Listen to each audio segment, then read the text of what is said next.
Di Iran itu perempuan bebas kemana saja itu rasanya dari dulu bebas. Perempuan jogging jam 12 malam di taman, itu jam 12 malam lampu nyala, listrik melimpah, energi melimpah. Makanya tengah malam nyala semua tuh. Perempuan lari kemana-mana tuh. Titik waktu yang kedua yang sangat penting harus dipahami, 2002. Ketika mulai muncul dugaan program nuklirnya Iran Ya. dituduh membuat senjata nuklir. Nah, ketika menghadapi rezim yang katanya represif, yang teokrasi ini, mereka kelihatan bersatu. Tapi apakah kalau katakan benar jatuh rezim ganti, apakah mereka siap dengan penggantinya? Mereka akan ribut sendiri.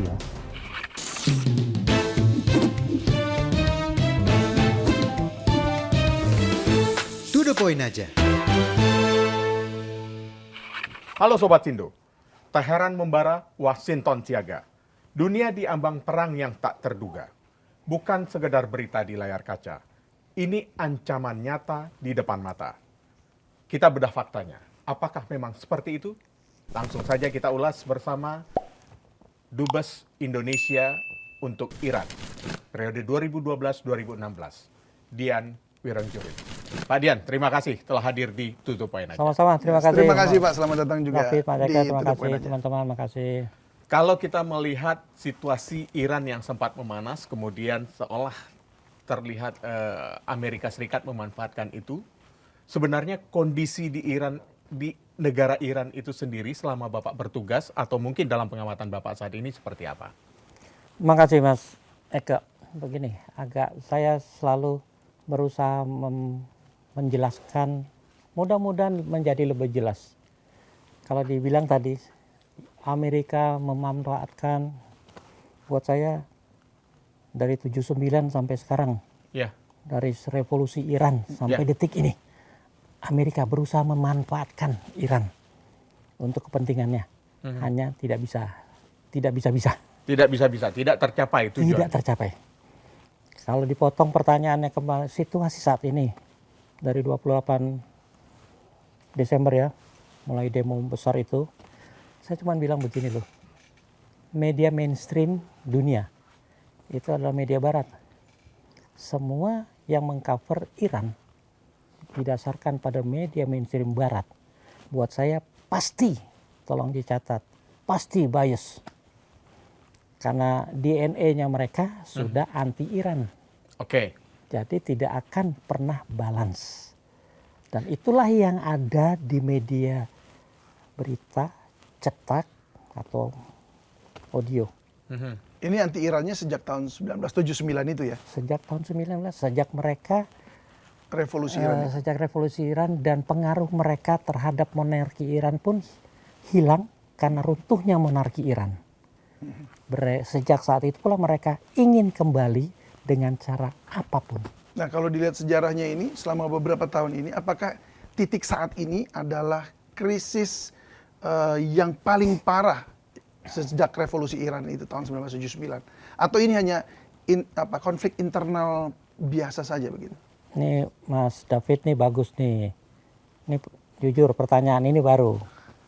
Tapi kalau dibilang apakah yang sekarang ini yang terbesar atau paling mencekam atau mengancam, tidak juga. Gejolak di dalam negeri Iran yang ingin menggantikan sistem pemerintahan Otoritarian? bukan pemerintahan keagamaan, teokrasi. Birokrasi ya. Itu sudah ada sejak awal. Hanya mereka harus diam karena revolusi Iran sedang pada peaknya. Mereka tetap berusaha menggalang kekuatan selama ini dengan berbagai cara. Nah, kalau dibilang sekarang ini apakah puncak dari segala upaya mereka? Mungkin. Karena apa? Karena peran media yang dimanfaatkan maksimal oleh mereka. Zaman dulu berita hanya ada radio atau TV secara terbatas. Sekarang media sosial meluas di mana-mana sampai siapapun ketik Iran pasti keluar berita mainstream. Betul. itulah yang memperparah seakan-akan keadaan demo ini adalah yang terbesar. Relatif dalam konteks sekarang ya mungkin terbesar dari segi jumlah. Tapi dulu ketika ada pergolakan yang 1000 pun waktu itu besar. 1000 peserta demo. Karena tidak ada yang memberitakan, cuma ada di Iran ada demo. Seakan-akan demo itu baru pertama kali itu waktu itu. Ya. Kalau dari sisi dampaknya gimana? Nah. Ini kan karena dari ada ini juga official Iran juga yang menyatakan ada 5.000 orang tewas gitu di dalam demonstrasi itu. Saya jawab itu dulu, nanti saya kembali ya ke yang pertama. 5.000. Ketika saya harus panggil Donald Trump atau Paman Trump nih. Paman Donald, saya di mana-mana pakai Paman Donald. Ketika Trump bilang, rezim yang sekarang represif. Kalau mereka melakukan tindakan represif terhadap demo, saya akan masuk. Betul. Diklarifikasi. Itu ancamannya. Maksudnya apa? Kalau ada demo sampai tewas, saya akan masuk. Amerika akan masuk. Kalau dikatakan 5.000 tewas, kok nggak masuk Mas? Artinya apa? Mungkin 5.000-nya belum tentu 5.000. Makanya saya bilang tadi. Ada yang bilang, bahkan udah ada yang bilang 12.000 Mas. Lalu bilang nggak masuk akal lagi. 12.000 itu kira-kira kalau disorot itu kan nggak mungkin 12.000 nggak kelihatan. Di cara apapun, ketika di internet di embargo, di boykot yang 2 hari itu, kan tetap orang bisa merekam kalau memang ada yang 2 hari atau 5.000 tadi tuh. Rumah sakit kek, kemudian sekarang internet sudah normal, kan bisa disiarkan bahwa korban. Pernah ada? Tidak ada. Kalau benar 5.000, apalagi 12.000. Kalau ada korban, iya. Di kita yang nggak ada krisis, nggak ada ancaman juga, korban ada gitu kan ya. Iya. Apalagi di sana. Yang kalau mau dibilang campur tangan, ya jelas campur tangan itu ada. Kita bisa cerita butir itu. Tapi maksudnya begini. Bagaimana mungkin, saya di sana 4 tahun dan saya tukang belusukan ya. Teheran itu atau Iran punya sistem yang bagus dalam soal TPU, tempat pemakaman umum. Di setiap kota hanya ada 1 TPU. Nah di Iran itu yang berapa juta sekarang? 7 juta, 6 juta, 7 juta, 8 juta. 1 TPU. Yaitu di pinggir Teheran yang luas sekali sampai kapanpun. Sudah mereka perhitungkan. Ya kalau 5.000 mati masa TPU-nya nggak kelihatan ada pembunuhan apa penguburan massal gitu loh. Kan keluarganya tahu kan ada video yang dilihat jenazah berapa puluh itu kan keluarganya pasti memakamkan. Itu pasti di makam itu gitu loh. Tapi kan nggak ada berita atau apalagi video yang menyatakan bahwa pemakaman massal kan nggak ada tuh. Karena pemakaman cuma 1. Nah itu saja sudah membuat saya tidak masuk akal gitu. Tapi korban pasti ada. Ya. Nah tadi disinggung, maaf yang sebelumnya apa nih? Konflik internal. Ini hanya konflik internal saja. Dari Konflik internal. Mas Eka, Mas David, marilah kita tidak naif terhadap kata konflik internal. Indonesia aman tentram nggak? Aman tentram dong, ya kan? Betul. Ada konflik nggak? Konflik banyak, ya. Nah, seberapa jauh konflik itu diprovok untuk menjadi sebuah Semakin konflik terbuka? Itulah yang terjadi dengan demo-demo kan di kita. Ya. Ya dimanapun seperti itu polanya. Bahkan sama. di Iran pun juga demonstrasi juga terjadi. Wah, dan tadi besar. Tapi ya diprovok, ada yang memprovok. Siapa yang memprovok? Orang dugaannya agen-agen Israel, agen-agen Amerika. Saya bilang tidak salah maksudnya. Ya benar sekali gitu loh. Itu bukan barang baru ya. Kegiatan mata-mata Amerika sudah berlangsung pasca revolusi Iran. Melalui agen-agennya yang masih tersisa. Nah agen-agennya itulah Jumlah yang sangat besar agen-agennya itu, Pak? Agen-agen tidak ada yang pernah tahu jumlahnya. Namanya intelijen. Mas Eka tahu jumlah agen yang disebar waktu demo di Senayan itu? Ya, kita tidak pernah tahu. Tidak pernah tahu. Tapi kalau mereka bisa melakukan satu gerakan yang seakan-akan terkoordinasi atau memiliki komando, itu kan pasti ada seseorang di belakang atau sekelompok di belakang yang mengendalikan itu semua. Di Iran sama, kelompok-kelompok yang anti pemerintah, yang notabene namanya pemerintah Islam Iran, Ya. itu kan banyak. Yang anti Islam, itu pun masih pecah. Yang anti Syiah, yang anti Sunni. negara teokrasi tadi, Teokrasi. yang anti ideologi. Karena di antara kelompok oposisi masih ada yang lumayan kuat yang namanya Mujahidin Khalq tuh, MEK. Itu udah dilarang. Tapi tetap punya pendukung, punya simpatisan. Tokohnya sendiri ditahan atau Ada, terdata, semua terdata. artinya dalam tahanan atau dia Banyak yang ditahan. Banyak yang ditahan. Tapi kan seperti di kita juga, bandar narkobanya di dalam, tapi kan agennya di luar banyak tuh.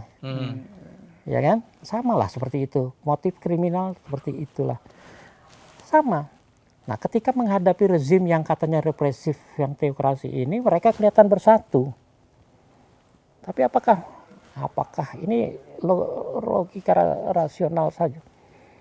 Kalau katakan benar jatuh rezim ganti, apakah mereka siap dengan penggantinya? Mereka akan ribut sendiri, Mas. Dan seperti ini kan banyak nih. Coba lihat di Suriah, si Assad jatuh sampai sekarang belum terbentuk pemerintahan yang resmi kok. Di mana Irak lama tuh, di Taliban Afghanistan. Tapi ini katanya Pahlavi lagi didorong untuk kembali. Pahlavi didorong dan diberitakan oleh media mainstream barat. Di Iran sendiri tidak populer, Pak. Oke. Kenapa? 79 ya. Ketika 79 reformasi, euforia keberhasilan revolusi itu sampai 90 masih terasa. Orang-orang yang mengalami penindasan zaman monarki, 90 itu kan masih umur 40-an, 50-an, bahkan sampai 2000, itu masih merasakan hal itu. Walaupun Iran diembargo, walaupun boikot terhadap produk-produk Iran di mana-mana. Pernah dengar ada krisis nggak? Iran itu negara kaya loh. Dengan minyaknya itu dia bisa hidup, bertahan. Nah, titik waktu yang kedua yang sangat penting harus dipahami, 2002. Ketika mulai muncul dugaan program nuklirnya Iran Ya. dituduh membuat senjata nuklir. Betul. Dari pernyataan ini saja dibuat oleh sebuah kelompok oposisi, kelompok oposisi persatuan katanya, bermarkas di Amerika. Dan kelompok ini mengklaim, kami punya data satelit, foto-foto, kami punya data melalui agen-agen, kami punya data melalui informasi rahasia yang kami sadap, bahwa Iran punya program nuklir. Dan itu kemudian ada serangan pada sekitar Juni 2025 kemarin kan ya, Itu Pak? kemudian, saya masih mau cerita Yang sebelumnya. titiknya nih ya, begitu ada program nuklir itu, sanksi makin diperketat segala macam. Nah, baru mulai lebih, apalagi media sudah mulai 2002, sudah segala macam ada nih yang di depan kita ini. 2002 itu ketika generasi yang lahir tahun 90-an tadi, itu begitu bangun 2002 itu umurnya belasan, dia tidak merasakan penderitaan zaman monarki. Dia taunya kok internet susah, dia kok terbatas, sementara di video-video dia lihat tuh di Amerika hidupnya bebas, di Eropa bebas. Mereka-mereka inilah yang sasaran empuk buat intimidasi, buat provokasi tuh. Iran tuh kayak negara kamu kayak begitu. Memangnya seperti apa penderitaan yang dialami pada zaman monarki itu? Karena kalau dilihat kan dulu liberal. Saya sambil minum ya. ya. Iya sambil minum. Mengikuti Eropa ya kan, gayanya juga mengikuti Amerika, bahkan dulu CS dengan Amerika tuh. Sangat. Sampai dikatakan membangun instalasi nuklir Betul. untuk listrik begitu. Betul. Kalau dibilang kenapa mereka tidak merasakan penderitaan, generasi yang muda ini, mereka taunya kok sekarang kita nggak bisa nonton video, nggak bisa bepergian. Kalau mau dilihat nyata sejarah, kedekatan Amerika dengan monarki waktu itu melebihi kedekatan Amerika dengan monarki Eropa. Karena di Eropa tidak ada apa-apa. Di sini ada minyak, ada gas. Jadi sangat erat. Orang Amerika nabrak warga Iran itu seperti nabrak ayam, nabrak kucing. Tabrak aja tinggal. Jangankan diplomat, kalau diplomat bisa punya imunitas. Warga biasa, katakan bisnis urusan minyak, nabrak, itu ditinggal begitu saja. Itu yang terlihat nyata oleh rakyat Iran. Dulu pernah zamannya Iran ada namanya Safak, pasukan rahasianya Pahlavi. Ya kalau kita zaman dulu lah, apalah Komkamtib apa-apa yang gitu-gitu yang kemana-mana, yang udah jangan ngomong, jangan apa, hilang gitu loh. Nah, yang generasi sekarang itu tidak pernah tahu, tidak pernah merasakan bahwa dulu itu ada yang namanya Safak. Yang ada sekarang, kita perempuan harus pakai hijab, dulu enggak gitu kan? Ya.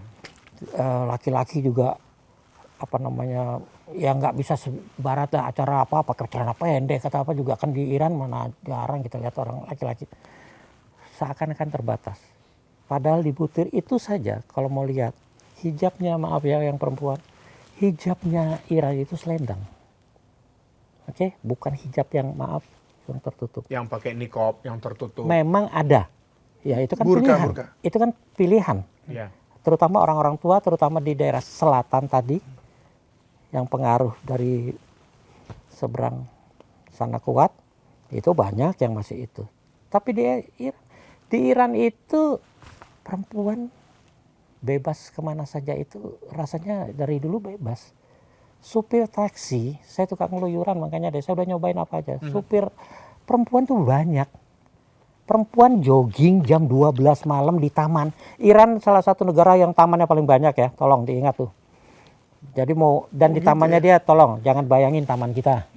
Sana teratur, tempat jogging ada, tempat gymnya ada yang publik Free itu. yang publik punya ya. Free. Itu jam 12 malam lampu nyala. Listrik melimpah, energi melimpah. Makanya tengah malam nyala semua tuh. Perempuan lari tenang-tenang tuh.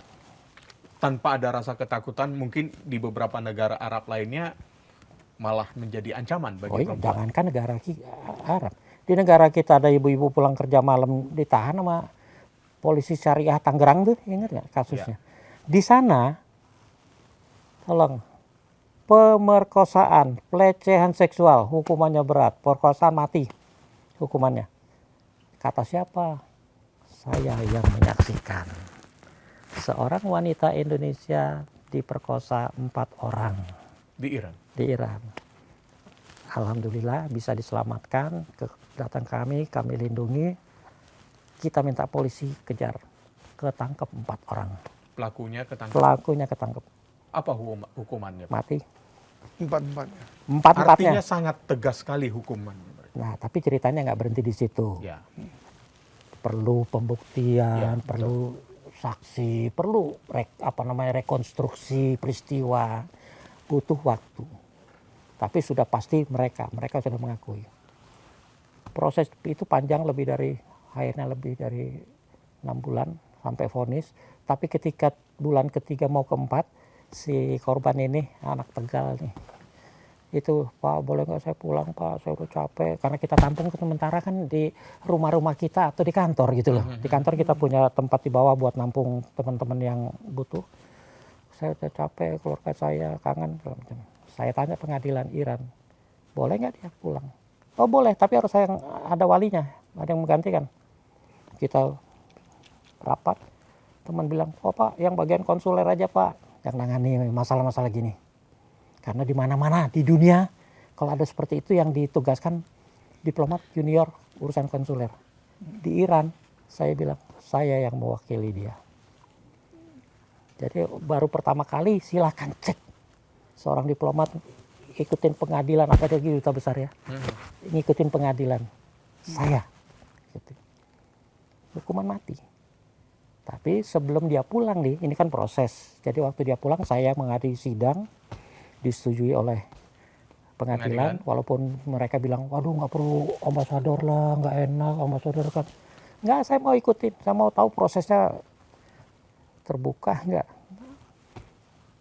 Sebelum dia pulang, korban pulang, saya tanya, kamu mau mereka dihukum mati tetap?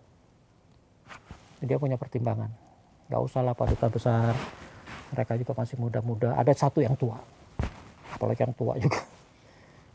Nggak usah hukuman mati. Oke, maunya kamu berapa? Ya 10 tahun, 15 sudah cukup buat saya. Yang penting saya udah bebas, mereka dihukum. Di kita perkosaan paling 2 tahun atau nggak ada kabar. Santri-santri kita diperkosa nggak ada kabar. Mereka 10-15 tahun. Itulah yang dilakukan di vonisnya mereka. Jadi lebih tegas terhadap wanita. Kalau dibilang pelecehan sama wanita, buat saya bohong. Saya seminggu sebelum bulan Juni kemarin sebelum perang, saya sebulan keluyuran di sana dari ujung ke ujung karena mau napak tilas, mau nostalgia. Ya perempuan, aduh tempat ngopi sana nggak kurang banyaknya, bebas. Artinya nggak pakai hijab, di jalan udah bebas. Tadi Pak Dian sempat menyinggung terkait dengan cadangan minyak yang dimiliki oleh Iran. Kita melihat seperti apa yang terjadi di Venezuela. Presidennya ditangkap, dibawa dan diadili di Amerika Serikat, dan kemudian mencuat dari mafia narkoba, ya kartel narkoba, menjadi ternyata isunya tentang minyak. Apakah Pak Dian melihat ada hubungan keterkaitan? Karena pelakunya masih sama, Amerika Serikat. Kalau dikatakan apakah ada hubungan, jelas ada. Ya tadi minyak. Ya. Yang menurut saya sumber energi dunia, walaupun sudah ketemu beberapa energi baru atau terbarukan, saya yakin 50 tahun ke depan aja tetap mengandalkan energi fosil atau karbon itu kan. Saya yakin tuh. Ya kan minyak masih dipakai buat bikin itu botol. Itu plastik. dia, ini dia nih ada minyak nih, Ya. ya kan. Nah, artinya apa sih? Venezuela, kawasan dunia selatan dekat mereka, ada minyak. Amerika juga cadangannya banyak ya. Cuman dia tidak mau menggunakannya dulu, walaupun sekarang udah jadi produsen terbesar ya, tapi dia irit-irit gitu loh. Ya. Tapi lebih mengandalkan tadi itu, karuan. Nah sekarang untuk mencari alasan, apa sih alasan ganti Maduro? Alasannya karena dia punya minyak. Wah sangat tidak sah, sangat ilegal itu, orang dia resmi terpilih kok. Ya, betul. Jadi carilah alasan lain. Ya narkoba, paling gampang. Seperti dulu Noriega. Tapi kan ada juga terlihat memanfaatkan situasi pada saat Maduro ditangkap, rakyatnya seolah-olah ya seperti diaspora Venezuela yang berada di negara-negara Eropa merasa happy mereka. Karena presiden yang dianggap diktator, tidak memperhatikan masyarakat. Apakah isu-isu seperti itu juga ada di Iran, Pak? Isu seperti itu bisa dibuat, apalagi dalam konteks sekarang, dengan berita perang berita. Sekarang CNN itu kan pernah jadi waktu awal-awal berdirinya, terus kemudian menjadi kuat. Kan dianggap sebagai anggota tetap Dewan PBB, Dewan Keamanan PBB ke-6. Joke-nya. Ya. Karena begitu powerful-nya media. Nah, sekarang itu digantikan oleh media-media mainstream, kan gitu. Seakan-akan orang di Eropa yang Venezuela gembira. Waktu mereka lari karena dari rezim, karena mereka tidak cocok dengan rezimnya. Tapi ketika rezim berganti, yang sana pulang, yang gini, yang pendukung sebelumnya lari gitu kan. Ya. Itu kan akan begitu terus polanya. Jadi buat saya melihat seperti itu, apakah karena saya diplomat, menangani hubungan internasional, apakah seorang Maduro mengganggu tetangganya gitu loh? Kan enggak.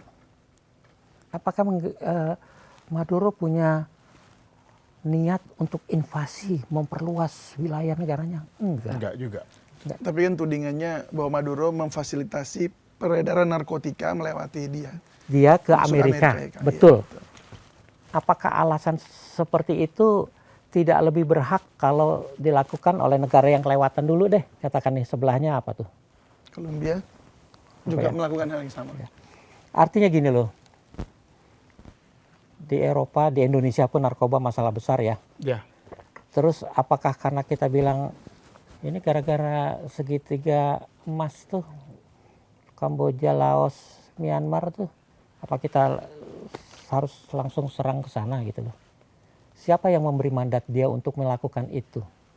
Kalau kita ingat kita ada aturan hukum internasional dan ada organisasi yang menangani, antara lain PBB. Ya masalahnya yang itu nggak dianggap ya, Ya. sama Amerika. Makanya keluar sekarang. Kan mestinya secara prosedur Indonesia ada masalah Sipadan Ligitan kan nggak main gebuk Amerika kan, Malaysia Malaysia. kan. Kita ajak ngomong dulu, nggak ketemu ya Proses kita diplomasi dilakukan, kita bawa karena buntu kita bawa ke arbitrase internasional Den Haag.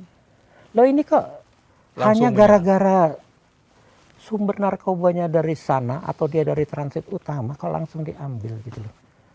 Padahal negaranya sendiri, kalau tadi dibilang euforia Eropa, sekarang Maduro ditangkap, pendukungnya tetap nggak masalah, nggak ada demo kan, gembira, Maduro kan biasa-biasa aja tuh. Ya. Bahkan sekarang wakil presidennya pun sementara diberikan kekuasaannya, nggak langsung digantikan kok, ya.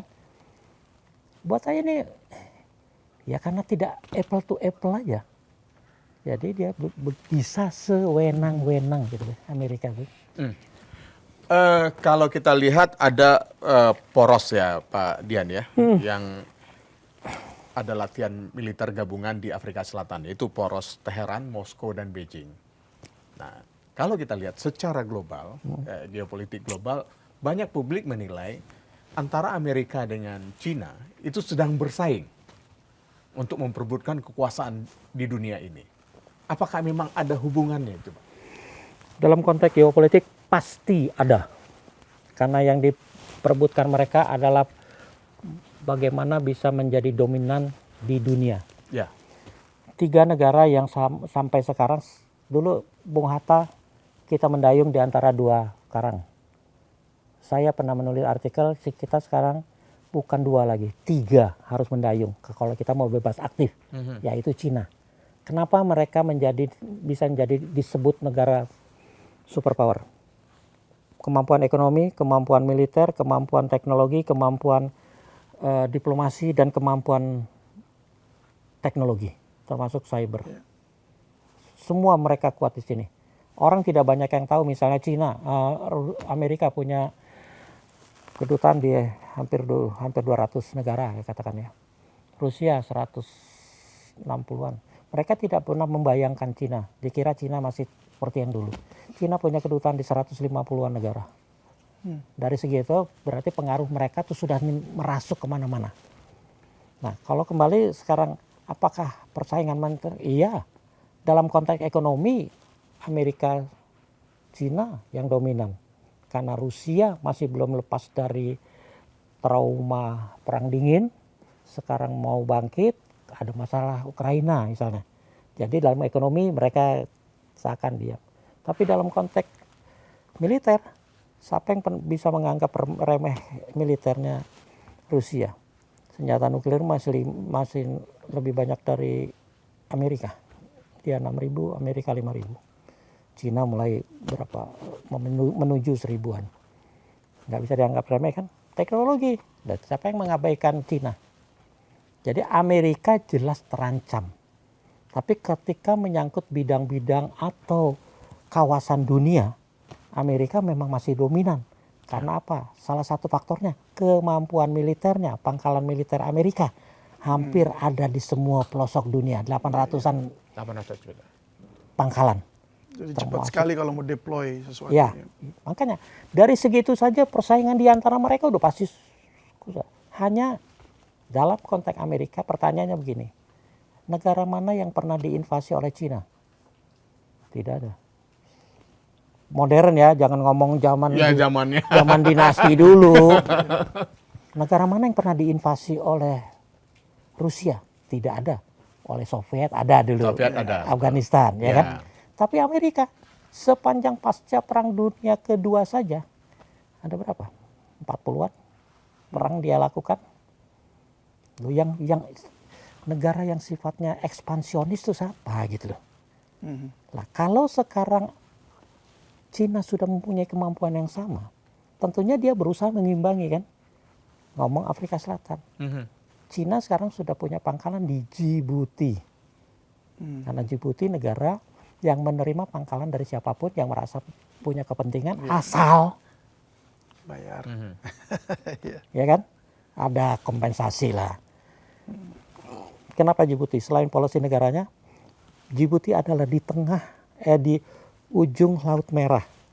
Yang kalau dari konteks geopolitik migas, minyak juga, itu kan minyak Saudi yang lewat situ kecegat Houthi. Ya.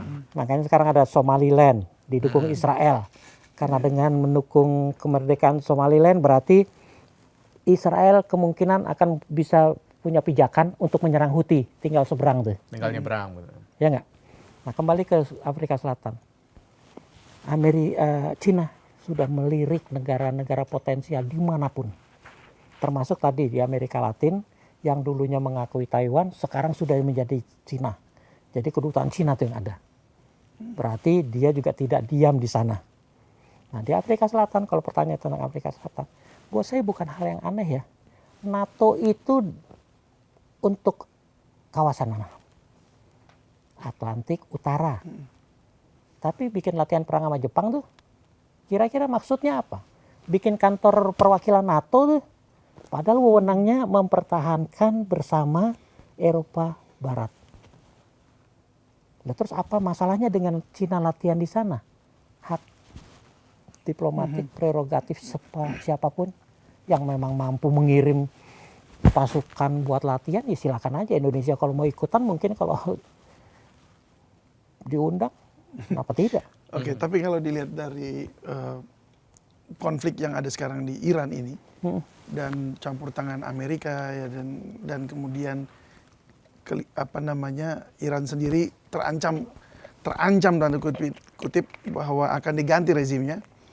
Kok nggak terlalu kelihatan ya bahwa Cina ini juga membantu Iran secara langsung. Padahal mereka ini kan sebenarnya istilahnya tuh apa? Udah CS Membentuk, lah ya. ya CS, Mereka tuh membentuk dengan poros Rusia baru. gitu. Betul. Iya. Begini, melihat poros dunia tuh begini ya. Poros dunia bisa berubah. Ya kan? Kita dulu dekat sama Cina, kita pernah dekat dengan Rusia, ya kan? Itu kan biasa. Di Timur Tengah pun begitu. Dulu Iran dekat dengan Amerika, sekarang musuhan, kan gitu. Dulu Iran sama Israel juga temenan. Program nuklirnya Iran aja tadi kan dibilang, yang bikin Amerika yang bantu pertama. Ya kan? Mesir juga pernah dengan Rusia, Uni Soviet. Itu semua bisa berubah tergantung kepentingannya saat itu. Nah sekarang kepentingannya memang berbeda.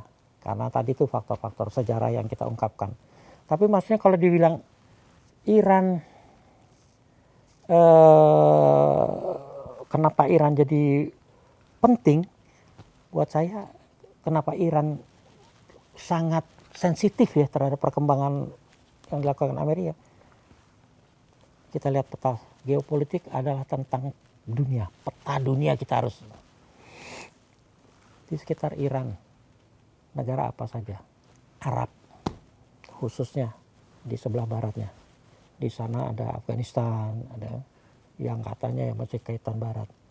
Satu, berarti dia seakan-akan di tengah-tengah bangsa Arab. Dia Persia loh ya. Banyak yang salah paham. Mereka menganggap Iran itu bangsa Arab. Persia namanya bangsa Persia. Peradabannya ribuan tahun yang lalu. Dia dikatakan berhadapan dengan Arab. Dia Islam Syiah. Pusatnya, kepalanya. Khomeini sekarang dianggap kepala. Makanya negara-negara Syiah warga Syiah dari Irak yang berbatasan itu, atau pemimpin Syiah Irak itu selalu sowan sama Khomeini. Dan di Irak mungkin lebih dari 50% ya Syiah. Di Bahrain 70% ya Syiah. Di Saudi 5-10% Syiah yang makanya sempat putus hubungan. Jadi tersebar di mana-mana sejak dari dulu. Ya. Bukan dari konflik perang. Bukan dari ekspansionisme gitu loh. Jadi sudah ada. Berarti dia adalah kepalanya. Dikelilingi oleh Arab yang notabene sebagian besar Sunni. Ya nggak? Ancaman bagi Iran adalah ancaman orang bilang eksistensial seumur hidup akan ada tuh. Ya nggak? Dia akan jadi berhadapan dengan Arab, akan jadi negara Sunni yang dikelilingi Syiah yang dikelilingi Sunni. Tapi dalam konteks geopolitik lebih luas, dia jadi incaran dunia karena minyaknya. Ya, terutama oleh Amerika. Jadi Cina pun dekat karena memang minyaknya juga atau bagaimana? Selama ada negara masuk ya dari 3 negara ini, Amerika, Rusia, Cina, negara yang 2 tidak akan diam. Dari ekonomi, yang 2 tidak akan diam. Dari segi politik, yang 2 tidak akan diam. Karena kalau membiarkan yang ini dominan di situ, riskan buat kepentingan mereka, kepentingan global mereka. Makanya dalam konteks Iran, mereka tahu kok mereka akan berhadapan dengan Amerika. Ya siapa yang bisa dipercaya dalam konteks geopolitik oleh Iran yang mampu membantu mengimbangi? Ya Nah ini akan Cina dan Rusia. Cina dan Rusia. Tapi konfliknya ini yang internal tadi ini akan spill over ke situ nggak? Konflik yang di Iran tadi. Nah, akan spill over ke wilayah sekitarnya dan termasuk Iran, Bisa saja. China dan Bisa Russia. saja kalau ini dikaitkan dengan konflik ini menjadi meluas menjadi konflik kawasan yang dikhawatirkan tadi kita sempat ngobrol-ngobrol dulu menjadi perang dunia lah Ya, kira-kira. ada yang mengatakan ini berpotensi akan memicu perang dunia ketiga. Sekarang saya tanya, Iran sama negara tetangga ada masalah nggak? Setahu saya sudah tidak ada. Tidak ada. Dengan Saudi pun sudah kembali normal. Ya, Ketika Saudi, Emirat Arab, Mesir dan Bahrain memutuskan hubungan dengan Iran, putus memang itu karena ulama Syiah di Saudi dibunuh, Ya. Iran balas dengan bakar kedutaannya kan, Betul. putus. Tapi apakah ada perang ketika itu? Tidak ada. Makanya bisa diupayakan damai. Yang mengusahakan damai Iran sama Arab Saudi siapa? Indonesia yang moderat? Beda. Siapa? Cina. Cina yang bisa mempertemukan presiden Iran dan Raja Putra Mahkota Saudi. Damai itu. Nanti kita bisa bicarakan peran Indonesia terus apa yang katanya moderat, non-blok, OKI segala macam. Nggak ada sih. Tapi maksudnya Iya. kok Cina bisa mendamaikan? Karena dia punya leverage. Leverage-nya apa? Teknologi tadi. Ekonomi. Makanya Iran, gue beli minyak lo. Saudi, gue beli minyak lo. Saudi bilang, boleh, tapi lo invest di gue. Iran bilang, lo invest di gue. Masalah kecil buat Cina. Yang uangnya melimpah kok. Damailah mereka. Sekarang pertanyaannya kita alihkan sedikit ya. Ya. Jangan hanya Saudi sama Iran lah. Konflik Gaza. Apa peran kita? Siapa yang bisa mengumpulkan kelompok-kelompok Hamas untuk bersatu? Kan antara Hamas sendiri nggak klop. nggak klop, betul. Betul nggak? Apalagi Hamas sama Fatah. Nah, Ya kan? Nah yang di Gaza ini kan Hamas. Tapi kan di antara mereka ngadepin Israel kan macam-macam tuh. Yang satu ingin perang, yang satu ingin damai, yang satu ingin ya minimal kerjasama, yang satu ingin one state, yang two state.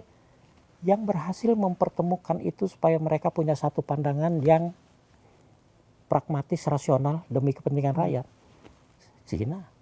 Dia bisa mendatangkan semua pemimpinan kelompok ini ke Beijing. Cina lagi.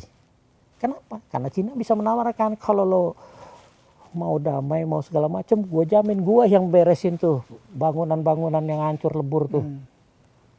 Datang kan 12 pimpinannya Hamas ke kumpul di Beijing April tahun lalu ya atau 2 tahun lalu. artinya Pak Dian tidak yakin akan Kembali ke perang tadi ya. iya. Buat saya begini, sekeliling Iran tadi negara-negara Arab yang sudah maju, modern, sejahtera. sekarang rudal Iran Israel itu emang bisa mencari celah untuk tidak melewati negara itu.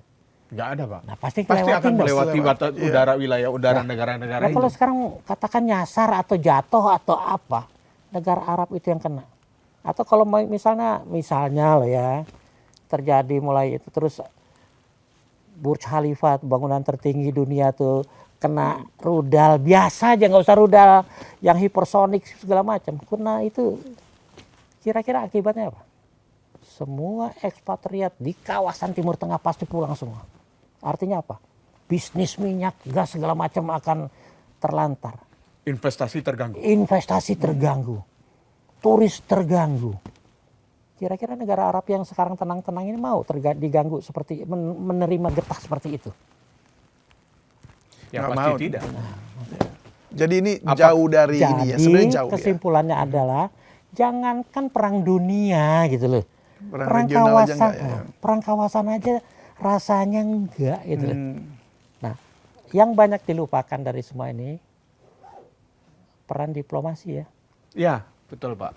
Karena kita melihat terkait dengan rudal nuklir Iran yang katanya. Kemudian sempat ada diplomasi, ada titik temu, ada pembahasan bersama PBB, IAEA ya pada saat itu ya, Pak ya. Tapi kan itu menghadapi jalan buntu. Kontroversi ya. Ya, kontroversi. Nah, apakah peran-peran diplomasi saat ini sudah sangat lemah kalau dalam pandangan? Ini ada dua isu berarti, dua isu nuklir sama diplomasi ya. Ya, Dua-duanya berujung ke diplomasi. betul. Maksudnya nuklir sama perang yang Sama sekarang perang ya. yang saat ini akan berujung pada diplomasi. Ya. Nuklir. Sejak diungkapkan oleh kelompok oposisi katanya 2002 itu Iran punya program nuklir. Sampai detik ini terbukti nggak? Nggak ada, Pak. IAEA tidak pernah bisa membuktikan. Tidak pernah menemukan. Bukan tidak dikasih izin ya, mereka Ya. punya tim ahli dikirim loh ke sana. Ya. Tapi Bahkan Iran memberikan kesempatan tim ahli untuk Masuk. masuk melihat itu. memverifikasi. Betul, kata yang tepatnya tidak menemukan ya. Tidak menemukan Ya. dan itu diakui. Ketika perang kemarin yang 12 hari itu kan salah satu situs nuklirnya Iran di Isfahan itu katanya diserang Ya. dengan bunker buster itu. Dan katanya nuklir Iran habis. Habis. Karena serangan itu. Radiasinya kemana? Kalau itu benar hancur. Digoyang sama gempa di Jepang aja radiasinya kemana-mana kok. Bocor di Chernobyl, Ya, radiasinya dampaknya Chernobyl kemana-mana. sampai detik ini nggak dibuka tuh kotak mati. Fukushima udah mulai beroperasi karena cuman sedikit bocornya. Ini dibom hancur kemana tuh radiasi itu? Kok nggak ada? Makanya Jenderal Amerika ada yang bilang ya tidak terbukti. Nah dari situ saja kita udah bilang. Saya cuma mau klarifikasi begini ya, diplomasi nanti kaitan juga. Tapi saya mau singgung begini. Saya tidak melihat adanya masalah antara rakyat Amerika dengan rakyat Iran. Jangan salah ya, saya bolak-balik ke Iran nih soalnya. Karena istri saya suka banget main ke sana tuh. Karena bagus. Turis bule banyak loh. Jangan salah. Karena mereka menyenangi sejarah, Iya, iya, arsitektur, budaya, ya kan? Karena peradaban masa Persia masih ada. sampai Sangat sekarang. tinggi, sangat tinggi. Nah, artinya apa sih? Amerika itu sebenarnya bisa kok diajak dialog. Buktinya waktu Obama tercapai itu perjanjian nuklir 2015. Ya. Setelah dirundingkan selama 13 tahun, akhirnya tercapai ditandatangani dan sanksi mulai dicabut bertahap. Kalau sanksi dicabut ini syaratnya Iran harus juga mulai membuka program nuklirnya lebih transparan. Nanti dicek, oh ya Iran mulai terbuka, cabut lagi. Uang Iran yang dibekukan di Amerika 200 miliar itu juga tiap ada kemajuan 2 miliar digelontorin untuk kepentingan rakyat, kesehatan, pendidikan. Kembali ke soal nuklir tadi. Sekarang kalau kita Indonesia ya, kita punya pusat riset nuklir ya, Ya. Serpong di Jogja. Ja- Kalau itu diduga Indonesia punya tujuan buat senjata, dikirim ke Jogja, dicek, nggak ada. Terus yang ngecek nih IAEA. IAEA itu yang apa namanya pakar-pakar yang inspektur yang datang itu sebagian besar barat loh ya. Bisa dibayangkan kan siapa mereka. Misalnya Jogja katanya buat senjata, dikirim ke sana. Tidak ditemui. Terus mereka ingin ngecek ke markas Kopassus di Kartosuro. Karena deket tuh. Dengan dekat, betul. Wah, jangan-jangan di Kartosuro. Kira-kira Indonesia ngizinin nggak? Enggak dong. Apa kaitannya? Iya. Nah, itulah yang jadi isu ketika namanya PMD. Dugaan bahwa military dimension, possible military dimension. Diduga Kopassus bikin nuklir gitu loh. Jadi dia mau nuklir, mau ngecek sana juga. Ya Iran nggak ngasih lah. Orang di Isfahan sudah tidak terbukti, dia mau ngecek instalasi militer dekat Isfahan gitu. Ya itu akan memberikan data kelemahan dan kekuatannya militer negara tersebut. Iya. Persis. Nah itu yang dicoba dilakukan oleh Amerika dalam kaitan perundingan. Tapi akhirnya Amerika mau terbuka, oke, kita sepakati kita tanda tangain. Pokoknya Iran tidak boleh punya pengayaan uranium lebih dari 3,67% itu, karena dengan pengayaan itu cukup untuk reaktor nuklir atau riset. Patuh tuh mereka. Baik, itu kan diplomasi bisa di... Tapi semua ini batal. Gara-gara siapa? Trump naik lagi. Langsung dibatalin tuh. Perjanjiannya 2015, sudah 3 tahun dikucurkan dana yang dibekukan tadi. Trump naik, diganti semua. Berantakan semua. Dan diplomasi di bawah Trump seperti ini, ya tidak akan jalan.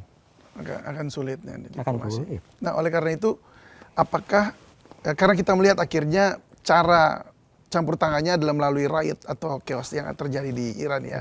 Nah, itu kan ya paling tidak dugaan sementara. Tetapi apakah konflik di dalam Iran ini akan berujung pada diversionary escalation gitu, yang kemudian mereka pemimpin tertinggi akan membuat satu musuh baru gitu yang memang cuma satu supaya seluruhnya bersatu kembali gitu. Karena ini banyak dicoba ya di beberapa negara, walaupun banyak yang gagal juga. Kalau buat saya gini, kalau Iran, makanya tadi saya bilang kan, ketika revolusi Iran, di kita pun ada kekhawatiran bahwa revolusi Iran akan menjadi domino efek kemana-mana, Islam Syiah akan menyebar. Akan menyebar, betul. Sempat ada ketakutan pada masa itu. Betul nggak? Ya. Tahun 80 itu. Ya. Karena saya lagi kuliah tuh, lagi senang-senangnya baca. Terbukti nggak ada negara yang terpengaruh Syiah di kawasan sini? Di kawasan sana aja enggak kok.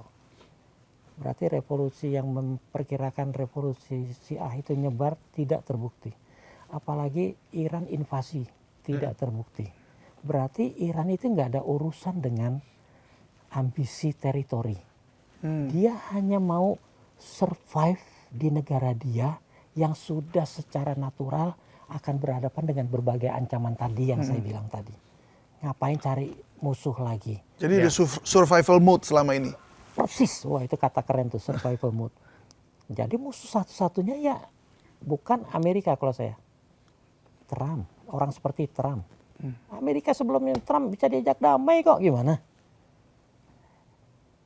Saya yakin kalau Trump nggak kepilih lagi atau kena impeach, Situasi akan berbeda berubah. lagi. Artinya tadi skenario yang dibayangkan terburuk tadi, sekarang saja sudah tidak kurang, sudah mulai berkurang relevansinya. Karena yang menghadapi masalah dalam negeri itu Trump. Impeachment ketiga. Kejahatan seksualnya dia. Seks skandalnya sama Epstein tuh. Yang juga bawa keluarga Raja Inggris tuh. Ya enggak? Belum lagi masalah imigrasinya itu, kelakuan polisi ICE tuh. Immigration itu yang warga main tangkap, main usir aja gitu segala macam. Yang sudah ada korban juga loh. Ya. Kok dunia nggak mengeritik tuh korban yang dia? Sempat ramai juga. Ya, tapi Sampai di Minnesota juga di demo kan. Minnesota, betul. Tapi berita di kita kan tidak terlalu bagaimana, Ya, tidak hanya peristiwa saja. sekedar info. Bagaimana masalah dia dengan perlakuan terhadap masyarakatnya lah.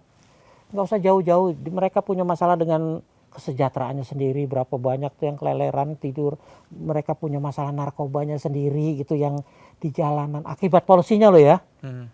Yang beda-beda antar state itu kan beda. Loh kok sekarang masih mau mikir Iran, mau mikir Greenland coba. Buat saya faktornya satu kok, dia itu. Di antara Republikan saja, kan sudah muncul gelombang untuk menentang dia kan. Banyak yang udah orang bilang cross the floor untuk dukung Demokrat. Kalau kita bicara soal geopolitik, tentu saja kita tidak bisa lepas dari dampak ekonomi global ya, Pak Dian ya. Dengan isu-isu apa yang dilakukan oleh Amerika saat ini di bawah kepemimpinan Donald Trump, ada yang mengatakan Amerika sedang berada dalam kondisi default. Ini mengacu pada sejarah yang pernah flu Spanyol, Amerika juga melakukan munculnya Perang Dunia Pertama, Kedua, itu karena kondisi Amerika sedang default. Apakah ini juga Pak Dian melihat kondisi yang sama? Sehingga pertentangan agak berbeda, pertentangan juga terjadi di masyarakat Amerika itu sendiri. Bisa saja, tapi kalau disinggung perang dunia, tolong dilihat bedanya lain-lain ya. Penyebabnya lain-lain ya. Yang pertama masalah monarki, rebutan wilayah, ada kelompok gelap itu putra mahkota dibunuh segala macam. Perang dunia kedua, kalau mau jujur lagi Eropa.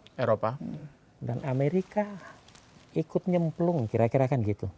Dan untuk ikut nyemplungnya itu ya dilalah kebetulan dilalah pakai bahasa Urdu gitu ya.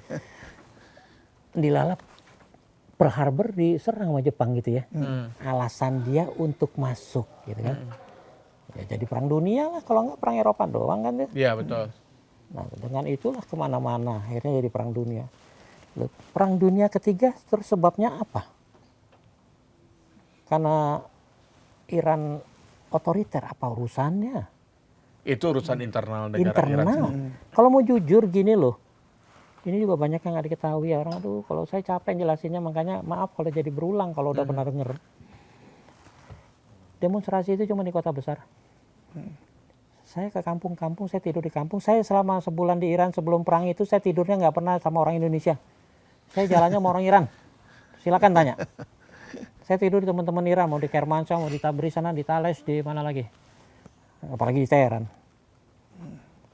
Jadi saya tahu persis di kampung-kampung itu rakyat itu tidak ada urusan dengan demo karena semua kebutuhan dasar terjamin. Terigu yang katanya naik, roti. Ya kalau dirupiahin dari 300 sekarang 600, naik 100% di sana ya berat lah, tapi 300 perak roti segede gini nih buat 4 orang. Makan itu pagi. like real price itu 300 perak tuh. Diuangkan rupiah jadi 300 perak. Masa ya? Sekarang minyak sekarang itu tadi saya di sana itu 400 kalau nggak salah 400 rupiah. Sekarang itu mungkin 650. Dan naiknya hampir 100%. Di sana tinggi. Tapi dari segi ini daya beli dan pendapatan rata-rata masyarakat Iran jauh di atas kita loh, tolong diingat tuh ya. Kenapa bisa tenang? Karena kesejahteraan di masyarakat Iran yang tinggal di desa-desa, yang sebagian besar tinggal itu terjamin. Mau contoh kesehatan, ini deh kesejahteraan. Di Iran, udah pernah ke Iran belum? Belum sih Pak. Saya belum pernah mampir sih. Belum pernah ke Iran Lewat sih, Pak. doang. Jadi gini, di Iran, di semua tempat, apalagi ujung jalan, pertigaan, perempatan, di ujung jalannya selalu ada kotak dana. Yang fungsinya? Fungsinya itu untuk siapapun yang mau berderma, Ya.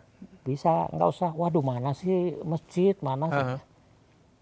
Nengok kiri kan, oh itu dia. Nah, ini maaf ya, nggak ada soal keyakinan, tapi buat saya harus saya sampaikan. Kita bilang rukun Islam 5, tafsir. Ada yang menafsirkan 6, antara ini Iran. Yang kelima itu zakat kita. Ya. Di Iran ada 6, namanya humus. Humus itu kalau masuk. Humus enak dong Pak. Enak humus dimakan. Oh, itu betul. Itu. Libanon waktu itu makan. Iya. Ngerti aja itu. Hummus itu kalau Mas Eke atau Mas David sekarang dapat honor lembur nih, Iya. itu harus segera dikeluarkan sekian persen tuh. Harus segera. Padahal kan sudah ada komponen zakat yang juga harus dikeluarkan. Itu beda. Zakat tahunan. Cukup setahun sekali kan. Kalau ini begitu terima lembur, begitu terima honor ekstra, Langsung. harus sekian persen itu masuk. Masuknya itu mana mau masuk, bank udah tutup atau segala di kotak-kotak itu. Makanya kotak itu seragam dari kota besar sampai ujung gunung. Sama bentuknya. Sama bentuknya, sama semua dikunci. Yang memegang dana itu adalah yayasan langsung di bawah Ayatollah Khamenei. Jadi yang Dan nggak tahu. dana itu Diperuntukkan?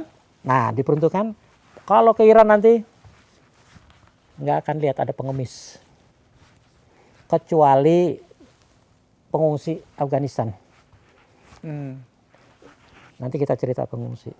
Artinya tidak ada orang tua keleleran bawa bayi, bawa apa. Tidak ada. Bawa kecimpring, segala macam. Nggak ada. Karena mereka disantuni itu. Orang tua di sana tidak ada masalah.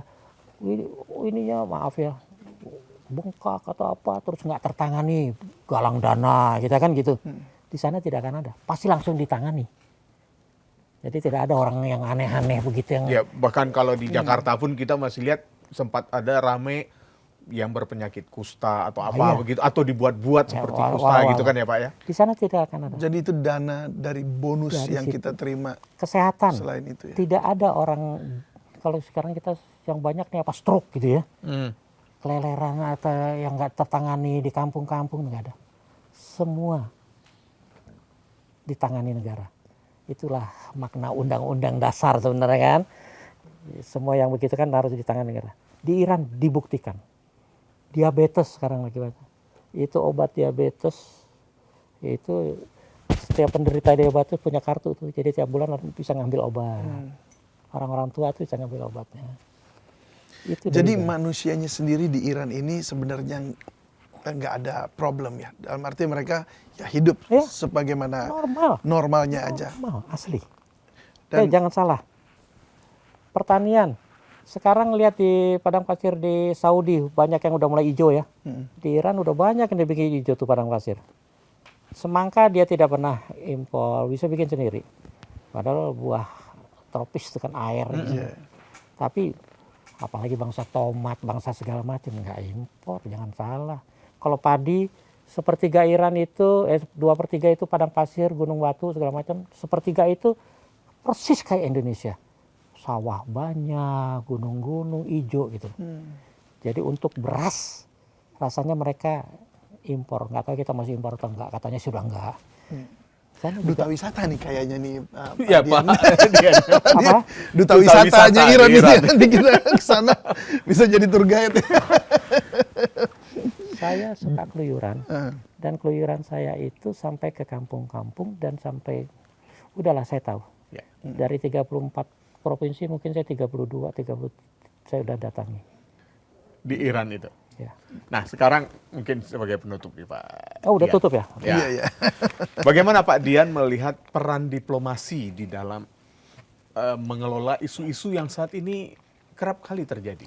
Terima kasih. Ataukah memang sudah semakin lemah diplomasi, terutama kehadiran Indonesia dalam diplomasi, atau seperti apa? Itu yang penting ya, pertanyaan terakhir itu ya. Harus ada kaitannya dengan negeri. Iya. Tapi terima kasih bahwa diplomasi jadi gong obrolan kita. Teman-teman, kita selalu mengedepankan versi kita tentang perdamaian. Seakan-akan kitalah satu-satunya negara yang punya undang-undang dasar yang mewajibkan kita untuk turut serta dalam partisipasi dalam upaya perdamaian. Ya, dalam mukadimah pun sudah tergantung. Ya, karena itulah kita harus partisipasi perdamaian. Ke Ukraina lah didatengin gitu ya. Ya. Aduh teman-teman, buka deh undang-undang dasar negara lain. Saya buka-buka sepintas saja, Jepang, Costa Rica, Iceland, Skandinavia sana. Semua undang dasarnya ada mencantumkan partisipasi dalam turut menciptakan. Bukan cuman kita. Oke? Nah terus kembali dulu nih ya ke tadi kan kita udah ngomong kemungkinan perang dunia buat saya terima kasih deh Jauh lah ya. jauh. Perang kawasan aja juga kecil dengan dampak tadi. Tapi orang nggak mikir ya, dengan bawa Burj Khalifa misalnya kesenggol rudal orang asing ekspatriat di sana pada pulang, mereka nggak mikir. Terus dikira Emirat diam. Diplomasi saat ini dilakukan oleh hampir semua negara Timur Tengah, teman-teman. Nggak perlu gembar-gembor. Kita mau kirim 20.000 ke Gaza, nggak perlu gembar-gembor gitu. Buktinya nggak juga kan, belum selesai kok masalah di sana. Emirat, Kuwait, Qatar, Turki, Mesir, ya, antaranya itu gencar-gencarnya deketin Amerika, gencar-gencarnya deketin Rusia, gencar-gencarnya deketin Israel dan Iran.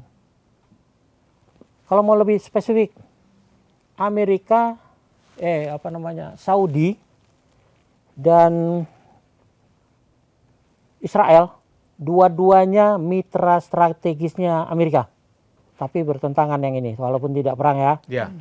Dua-duanya lagi mumet mikirin deketin, ngomong sama meyakinkan diplomat, melakukan diplomasi ke Amerika, ke Trump.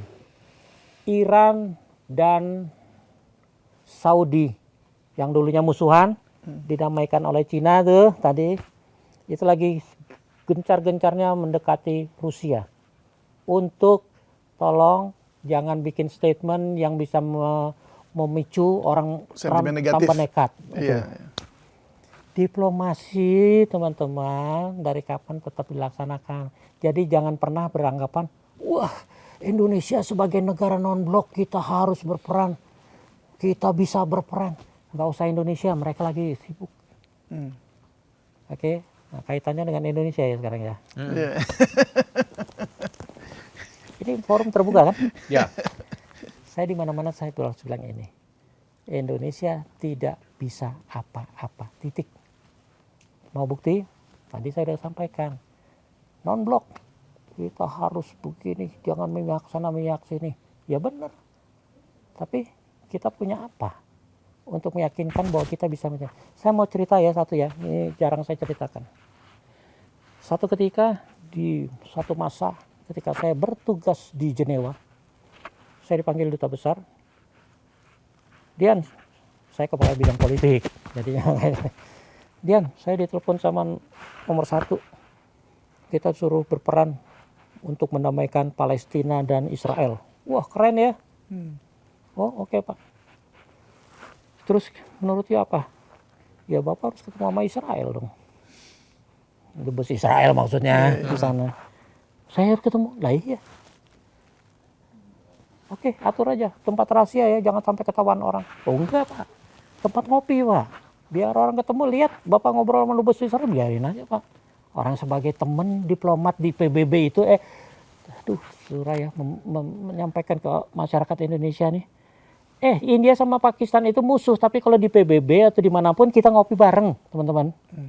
Oke, kita dulu sama Portugal musuh urusan Timur Timur, tapi tanya dubes-dubes kita senior atau diplomat kita senior dulu. Ya ketemu diplomat Portugal yang ngopi, kita ngopi aja. India Pakistan itu kalau sidang umum, kalau India mau bicara pasti ngecam Pakistan kan. Pakistan begini masalah Kashmir, nanti dijawab keras. Tahun berikutnya India dulu yang mulai. Itu sebelum sidang kita ngopi. India, besok lo ngomong apa? Gue ngomongin, oh kalau gitu gue jawab gini ya. Iya oke. Semua sudah diatur di tempat-tempat gitu. Jadi lebih ke soft diplomacy sebenarnya ya. Persis. Nah dalam kaitan itu kembali ke Indonesia, coba saya selalu bilang, apa sih leverage kita? Non-blok. Ya, sebagian negara non-blok aja dulu ngecam kita di tim-tim. Kita duduki tim-tim itu setengah non-blok itu nggak ada yang setuju tuh, bukan mungkin lebih. Kita negara OKI, kerjasama Islam, Islam moderat, Islam mayoritas di dunia. Yang damaikan Cina, Arab Saudi sama Iran siapa tadi? Satu Syiah, satu Sunni, kita moderat di tengah-tengah, kita terbesar. Nggak mampu tuh, saya bikin kawat ke Jakarta waktu mereka putus hubungan diplomatik tuh ke Menlu. Mohon disampaikan ke Presiden, Presiden perlu datang menjembatani. Jadi datang ke Teheran, datang ke Riyadh. Nggak dijawab, totonya Menlu yang datang, yang dikirim. Seminggu Menlu di Indonesia datang, Presiden Jinping datang ke Iran, Presiden Jinping datang ke Riyadh. Bisa melihat nggak perbedaan ini? Padahal siapa dia? Kalau dibilang komunis, bukan beragama, dia yang bisa mendamaikan. Nah terus apa makna OKI buat kita? Bukan leverage buat saya. Kita negara penting di dua benua, dua lautan. Itu bukan posisi ya strategis, tapi bukan leverage, itu kerawanan. Kita bisa diterang dari Pasifik, dari Indian Ocean, kita bisa diserang dari Singapura, Malaysia, Sarawak sana, kita bisa diserang dari Australia. Kok dibilang itu leverage? Gimana? Kita nggak punya. Leverage itu yang nyata, yang bisa diterima oleh mereka yang berkonflik kalau kita jadi tengah. Kembali kita tadi ya. Singkat cerita, ketemu di Dubes, Indonesia dan Israel sepakat harus ketemu menterinya, Menlu. Oke, Menlu kapan? Israel tanya. Besok bisa nggak Menlu ketemu sama Menlu saya? Bilang begitu. Gelagapan Pak Dubes saya. Ya nggak mungkin, kita kan harus begini, jauh ini, begitu.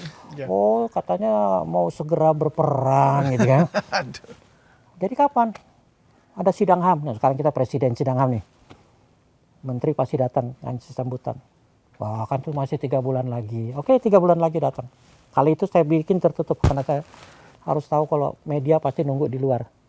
Saya cariin jalan lewat dapur belakang tuh, kayak film-film lah. Jadi saya udah tahu tuh. Dibikin tertutup. Pertemuan rencananya 1+2, artinya Menlu plus 2. 2 itu Dubes dan Wakil Dubes. Sana juga 1. Datang saya ke sana. Wah, nggak boleh masuk. Saya bilang, saya yang ngatur pertemuan ini tuh, itu Mossad tuh yang jaga tuh. Oh, please masuk. Wah, lagi steril kan. Saya telepon diplomat Israel. Gimana jadi ya 1+2 jam sekian? Ada perubahan dari kami. Menteri kami bawa 5 orang. Wah, kan saya yang harus mengatur lagi, mejanya dipanjangin lagi. Lah karena Menlu kita datang cuma bawa 1 ajudan, 2 Dubes sama wakil kita, udah baru 3 kan. Makanya saya diikutin tuh. Itu pun baru 1+4 ya. Ya udah saya jadi, makanya saya bisa cerita. Indonesia mau berperan. Wah, ini berita besar buat kami Israel. Kita bisa umumkan besok di koran. Siap nggak? Boleh, tapi apa yang kami? Kalau Indonesia benar serius, akui Israel dulu. Wajar nggak tuh permintaan? Ya tidak. Ya wajar dong. Masa Anda musuhan sama ini, saya mau jadi penengah tapi saya nggak ngakuin Anda. Cuman dia yang ngakuin saya. Dan tidak mungkin itu kita lakukan. Tidak mungkin kita lakukan. Tapi yang hebat, kita gelagapan dengan posisi itu. Itu tidak mungkin. Iya. Karena kita adalah walaupun moderat, kami mayoritas begini, kita harus bicara dengan banyak organisasi. Oh jadi nggak bisa segera. Ya nggak mungkin. Kalau nggak mungkin terus saya bagaimana mempertanggungjawabkan Indonesia di Israel menunjuk Indonesia sebagai mediator padahal Indonesia nggak ngakui kami. Kira-kira gimana? Saya juga punya konstituen, kata menterinya tuh. Singkatnya pertemuan bubar jalan ya, makan-makan aja ya. Itulah leverage kita apa? Sekarang tanya, tadi kan saya singgung, sekarang diplomasi lagi berlangsung keras di Timur Tengah. Uni Emirat punya hubungan sama Israel, Saudi juga nggak ada masalah, Qatar apalagi, Egypt, semua yang ingin menyelesaikan masalah di Israel, Turki pasti punya pengakuan terhadap Israel nomor 1 itu, kalau nggak akan diterima Israel. Karena itu bagian dari trust negara yang akan. Persis, dan itu syarat utama diplomasi, kita harus balance. Kalau saya mengakui dia doang tapi nggak ngakuin, buat bagaimana bisa saya? Pasti saya akan bias dong. Kita nggak punya. Jadi kalau saya ditanya kembali lagi singkatnya, kita nggak bisa apa-apa. Terus kalau ditanya dampaknya, ya pasti kena. Apa namanya minyak naik, ya kita kena, Ya, gitu kan? dampaknya sangat besar. Kita masih bagi kita. impor, Ya. besar lagi impor kita. Itu pun mungkin Berarti ada kaitannya dengan kita, yaitu kita terkena dampaknya. Terkena dampaknya. Terima kasih. Khusus. Terima kasih. Terima kasih. Terima kasih Pak Dian telah hadir Mudah-mudahan di cukup ya. To The Point aja. Maaf kalau saya banyak ngomong karena daripada pertanyaan pendek saya jawab pendek pasti nggak tuntas. Terima kasih banyak. Terima Pak Dian. kasih Pak Dian. Mudah-mudahan- Sobat Cindo, jika diplomasi mati, mesin perang akan berbunyi. Perang bukan soal siapa yang menang atau mati, tapi tentang siapa yang tersisa untuk membangun kembali mimpi yang terhenti. Saya Ikel Kasuma, Saya David Silahoy. Sampai jumpa. sampai jumpa.